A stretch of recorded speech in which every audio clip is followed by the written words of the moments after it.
Press conference 71 दिनों में। समझ गए। ये मेरे लिए सबसे जरूरी डॉक्यूमेंट है। ये देखा आपने, दिख रहा है आपको? और इसमें आप देख लीजिए, ये सावरकर जी की चिट्ठी है जिसमें उन्होंने अंग्रेजों को लिखा है। और मैं पूरी चिट्ठी आपको पढ़नी होगी, देख लीजिए, मैंने हाईलाइट भी कर रखी है, मगर मैं सिर्फ आखिरी लाइन पढ़ना चाहता हूं। अंग्रेजी में लिखी है तो मैं अंग्रेजी में बोल देता हूं। I beg to remain sir your most obedient servant V D. Savarkar. Hindi में ट्रांसलेशन कर देता हूं। सर, मैं आपका नौकर रहना चाहता हूं। ये मैंने नहीं लिखा, ये सावरकर जी ने लिखा है। तो इसको आप पढ़ लीजिए, देख लीजिए। अगर फडणवीस जी देखना चाहते हैं इसको, वो भी देख लें।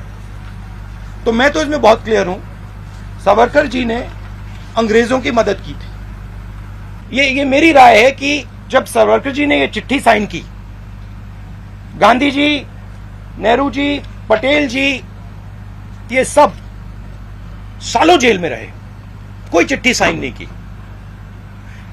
मेरी थिंकिंग है कि जब सावरकर जी ने इस कागज पे साइन किया, उसका कारण क्या था?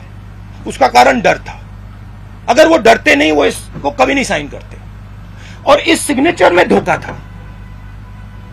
जब उन्होंने ये साइन किया, वो हिंदुस्तान के जो सब नेता थे, महात्मा गांधी, सरदार पटेल, उन सबको उन्होंने धोखा किया। और उन्होंने उनको कहा कि देखो, तुम गलत कर रहे हो, तुम्हें भी साइन कर देना चाहिए। पूरे भारतवर्ष की शान, महाराष्ट्र के सपूत वीर सावरकर जी का अपमान करते हैं। जिस प्रकार की भाषा का प्रयोग राहुल गांधी जी ने अपने भारत जोड़ो यात्रा में वीर सावरकर जी के लिए महाराष्ट्र में प्रयोग किए हैं, वो बहुत ही अशोभनीय है, अक्षम्य है। ये जहाँ तक वीर सावरकर जी का सवाल है, वो भारतवर्ष के स्वतंत्रता सेनानी और हम सब के दिल के निकट के व्यक्ति हैं। और खुद इंदिरा गांधी जी ने जिस प्रकार से महिमा मंडन करते हुए वीर सावरकर जी की स्तुति में चिट्ठी लिखी थी, वह भी आज भारत के आर्काइव में मौजूद है। कौन बड़ा नेता है? गांधी परिवार बताए, इंदिरा गांधी सच बोल रही थी या ये राहुल गांधी सच बोल रहे हैं?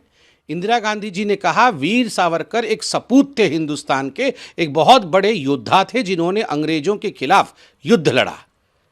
देखिए, जहाँ तक ये गांधी परिवार का सवाल है, ये गांधी परिवार को लगता है केवल और केवल उनके परिवार के सदस्य ही स्वतंत्रता संग्रामी थे, उन्हीं के परिवार के सदस्य जेल गए, उन्हीं के परिवार के सदस्य ही भारतवर्ष हैं।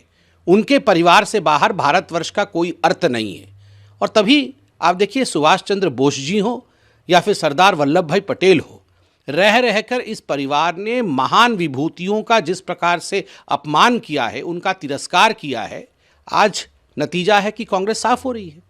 और राहुल जी अपने इस यात्रा का नाम तो भारत जोड़ो दे रहे हैं, मगर काम केवल भारत जलाने का और भारत को तोड़ने का है।